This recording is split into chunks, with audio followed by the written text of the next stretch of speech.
Та өнөөдөр нэг төгрөгөөр юу худалдан авч чадах вэ? Гүйлгийн төдийлөн байдаггүй энэ мөнгөөр 1 литр цэнгийг усыг худалдаж авч байгаа. Цэнхэр алдагддаг цэнгийг усны үн дэлхийд хамгийн хямдаар бид хэрэглэдэг. За өнөөдөр бас гэр хорооллын иргэдэд 1 литр усыг 2 төгрөгөөр харин орон сууцны айлөрхөд 1 литр усаа 1 төгрөг 30 мөнгөөр тооцсон авч байгаа ч гэсэн литр тутамд нь бид нар 45 төгрөгийн бас алдагдлыг хүлээдэг.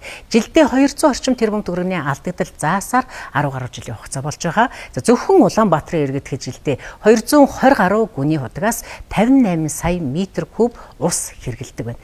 Жил бүр өснө нэмэгдэж байгаа энэ хэрэглээ өсөх тусам мэдээж алдагдлын хэмжээ нэмэгдсээр байгаа. За орон сууцнд амьдарч байгаа хүн гэхэд нэг өдөрт дунджаар 130 литр усыг гэр хороолд амьдарч байгаа нэг иргэн өдөрт дунджаар 10 литр ус ашигладаг байна. Монгол улсад үйл ажиллагаа явуулж байгаа 70 гаруй мянган аж ахуйн нэгж байдгаас усныхаа хэрэгэлсэн төлбөрийг төлдөг аж ахуйн нэгж нь 1000 хүрэхгүйтэй байдаг. За нэг автомашиныг угаахад 100-аас 250 литр ус ашигладаг гэсэн тооцоо судалгаа байдаг. За энэ бүх замбраагүй хэрэглээний цаана та бидний ирээдүйд бас юу үлдэх вэ? Цэнхэр алт цэнгийг усаа хайрлаа гэж та бид нар ярьдаг ч гэсэн одоо цэнгийг усны нөөцтэй цөөн улсуудын нэг болсон Монгол улс монголчууд бид нар яг өнөөдрөөс эхлээд цэнгийг усныхаа хэрэглээг зөв зохистойгоор хэрэглэх нь хамгаас чухал байнамаа.